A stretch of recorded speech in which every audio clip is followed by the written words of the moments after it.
June 1816.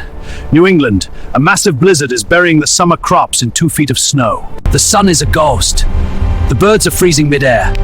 The world thinks the apocalypse has finally arrived. Welcome back to the Silent Archives. Today we witness the year the Earth went dark. We aren't just talking about weather. We're talking about the day a volcano uninstalled the global food chain. The sky turned into a weapon. Let's see if you can survive Fact 1. Let's go.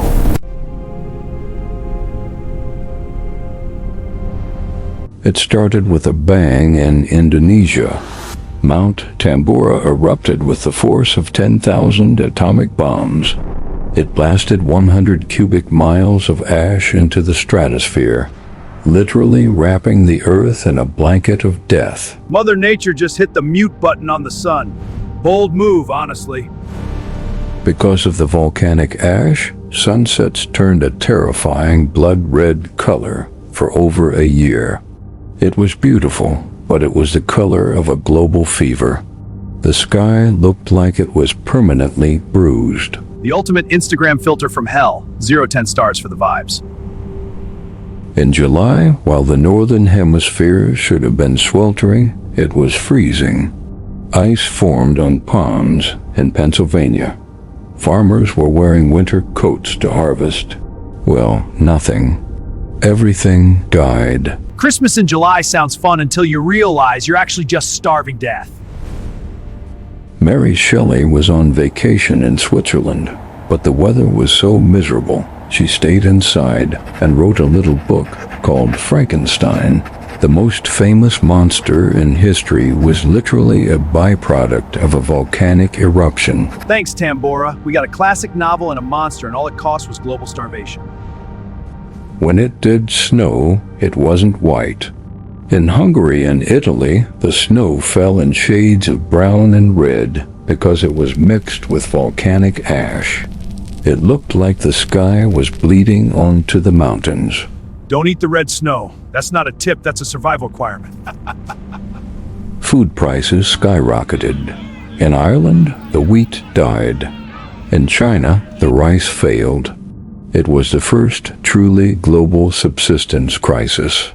People were eating moss and sawdust just to fill the void. Moss, the original superfood of 1816. Spoiler, it tastes like despair.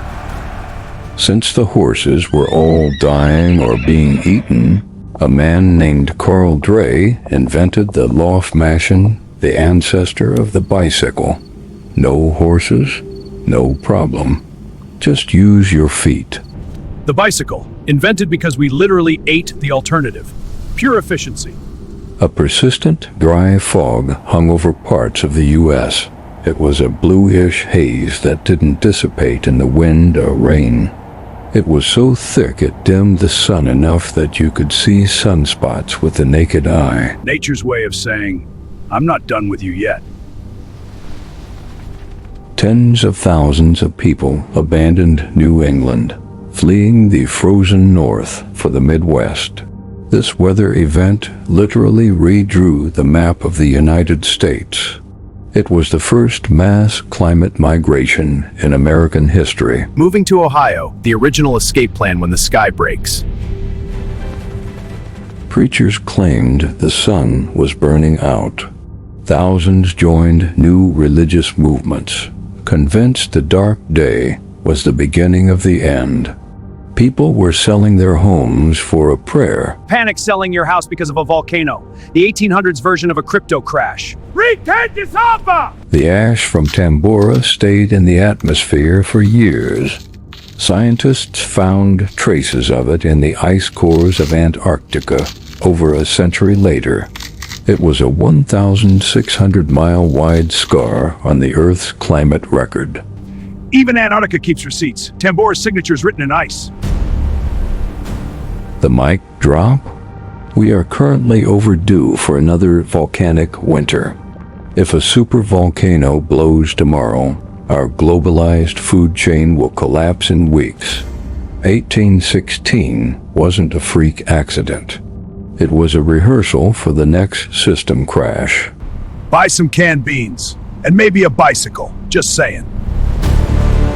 1816 showed us that the sun is optional. One volcano in Indonesia was enough to freeze the world and rewrite history. Progress is a thin sheet of ice. Nature doesn't care about your plans. It only cares about the next eruption. Comment below. If the sun stayed dark for a year, how long would you last?